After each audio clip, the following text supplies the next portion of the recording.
Well, hello there, Minecrafters. Thanks for coming by, and welcome to our very first snapshot video. Yes, we are talking about 15w31a, and that's a bit of a mouthful, but basically it means year 15, 2015, week 31, 31st week of the year, and A is the first snapshot of the week. Sometimes they put out B and C. I think there's another one coming out tomorrow. But anyway, this is the first snapshot for 1.9, just came out today, and I know there are a lot of videos already, and we're not even going to talk about a lot of that stuff. You can go check out the end in other videos or go by yourself. We're not going to talk about the dragon, nothing like that.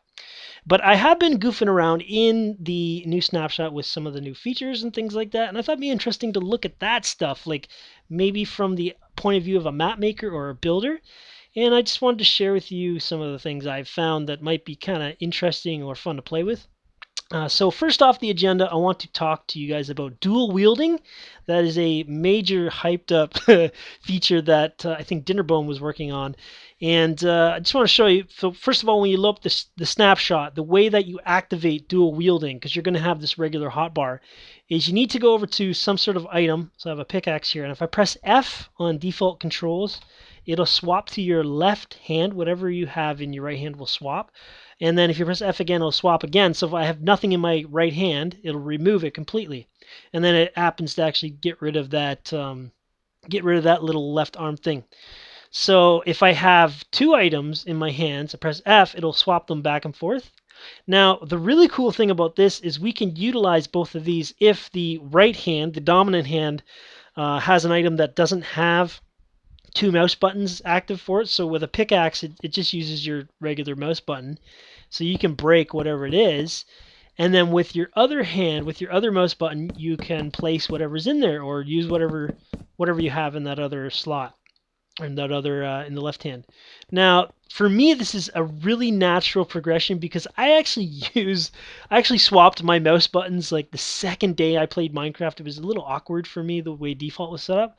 So for me, left button is left hand and right button is right hand. I don't know how you regular folk are handling kind of like flipping your brain backwards to use that, but I really like that. It's really natural progression for me personally.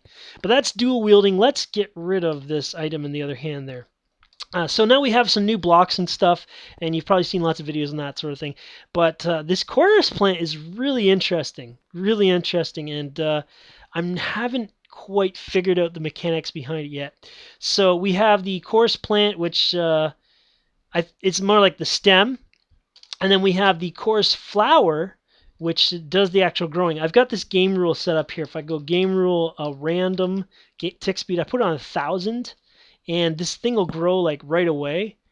That is a really cool feature. Now, by the way, you can only plant it on endstone, not even endstone brick. Look how fast it grows. That could be a really fun way to do some sort of a map or maybe just like to aesthetically build it.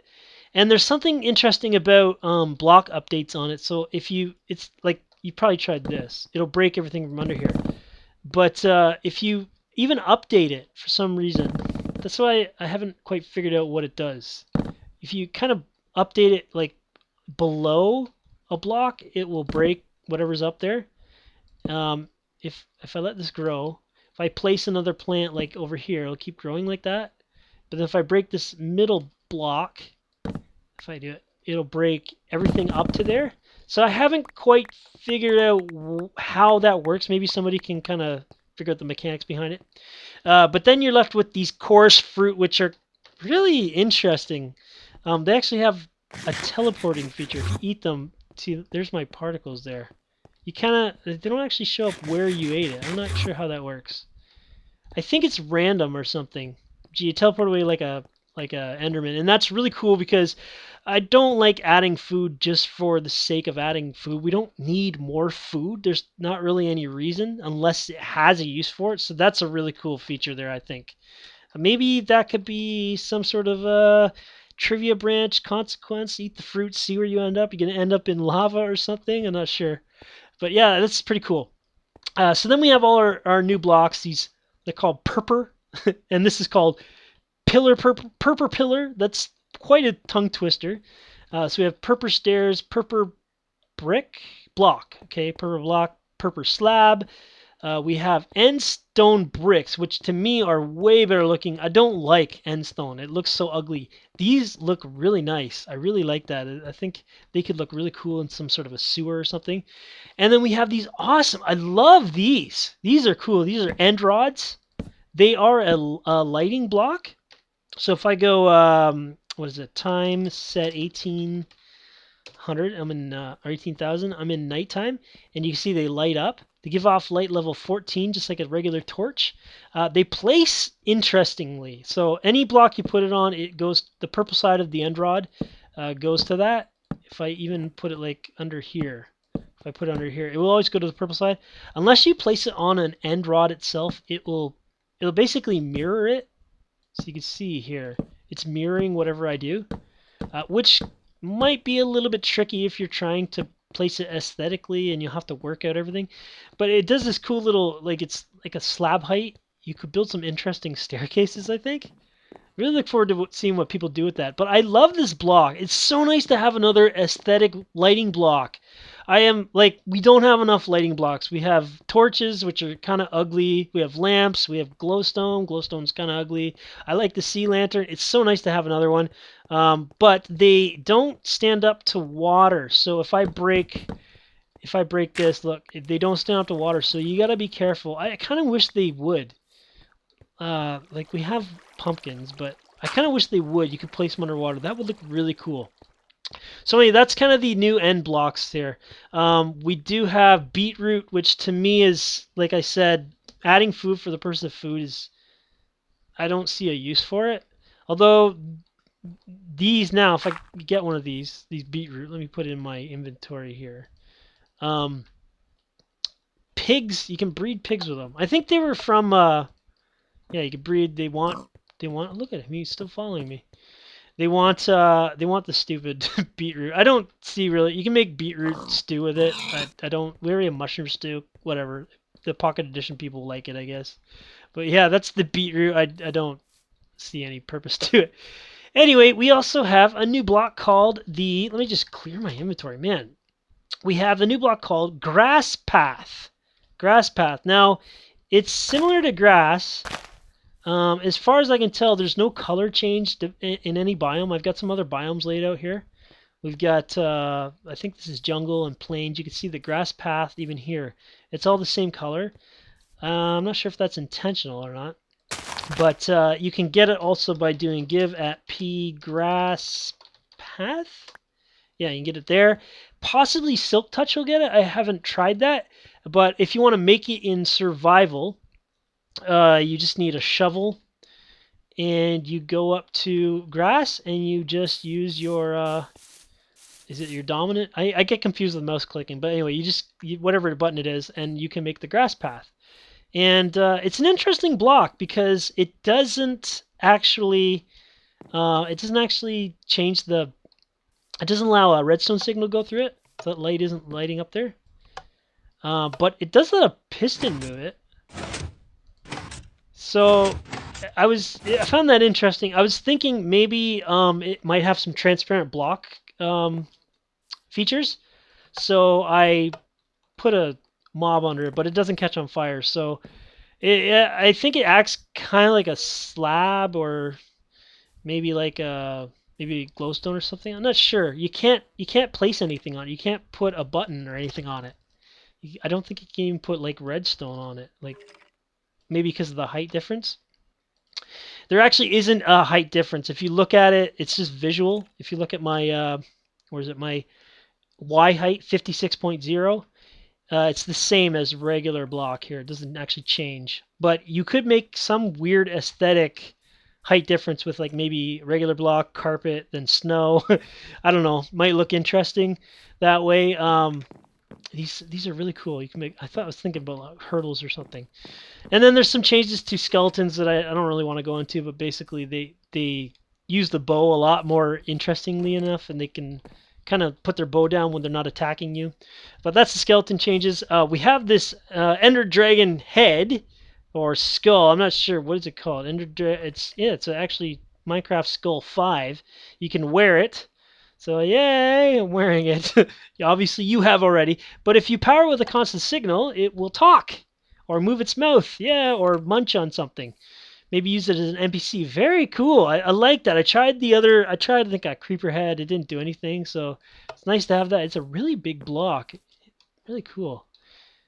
Yeah, I think it's kind of like the height of a chest. But yeah, there's that one. There's an interesting animation that I haven't seen anybody talk about, but if you look at my hotbar there where my bow is, right here, if I shoot an arrow, very cool. Look at this. Nice little touch, and then even the fishing rod, it's probably some other blocks that do that. You can see the bobber disappears on the hotbar itself when you have the thing out. I like that. That's really cool.